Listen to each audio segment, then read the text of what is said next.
All right, so let's talk about when you start to get a little bit of hate, okay? And regardless of whether you're working on yourself or building a business, things aren't going well, either personally or professionally, which is what I work on with clients. I work on all of that stuff, giving them tools, tips, tricks, tactics, you name it, for all these little issues. And with that, I do a lot of self-coaching too. And recently, on some of my content, or just even in my personal life, I've been getting a little bit of hate. Hate always means to me that you're going in the right direction. If what you're doing is right and it feels good for you, or you're experiencing some level of success, I guarantee it is going to piss someone off at some point and irritate them to the point where they get emotionally triggered and they try to tear you down, right? This is called the crab bucket theory, where people will poke and prod and try and bring you down from where it is that you're going, because you, being a crab in a bucket, trying to crawl out, gain some freedom, some autonomy of your life, the other crabs who want to remain as victims will continue to pull that other crab down. It's a real thing, look it up.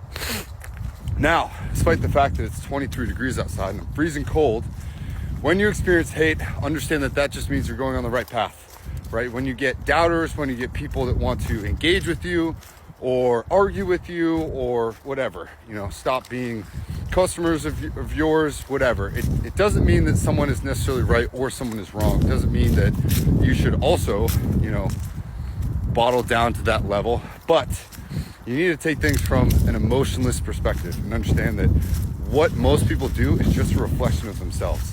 And they don't like what you're doing because either you're experiencing some level of success that they're not, or it's just a matter of people kind of having a negative disposition. You gotta let that stuff go.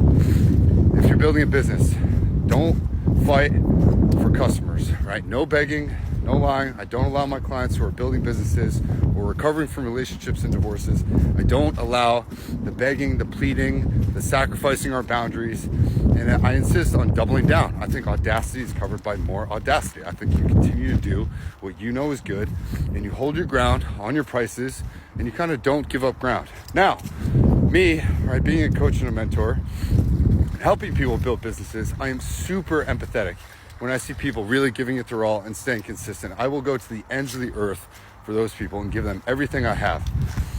But I've seen a lot of people in situations, even the past couple weeks, right? Some clients included, that are fighting battles and they don't understand why they're not experiencing success, whatever. It always, to me, comes back to authenticity and consistency. And when you focus on those two things, both personally and professionally, authenticity and consistency in your personal relationships, in your intimate relationships, and everywhere else in your life, you will inevitably succeed, okay? I'm coming off a 4-year-long journey of something that is finally coming to completion this Thursday, and I could not be more stoked, right? So many times I had people be like, oh, you're doing too much. Maybe you should drop this so you could focus on this. Maybe you should just fall in line and be like everybody else, and then that'll make things better for you. And I never once gave up my authenticity and my consistency for what I knew I deserved and for what I knew I was worth. In the end, on the universe's timeline, I'm experiencing that success today and this week, and that is huge. I could not be more grateful for that. But if I had given up my authenticity, if I had given up my consistency, my beliefs, and I sacrificed my laurels in order to shorten that timeline or condense that, what would I have at the end of the day? It wouldn't be an authentic version of myself. It wouldn't be an authentic version of my businesses.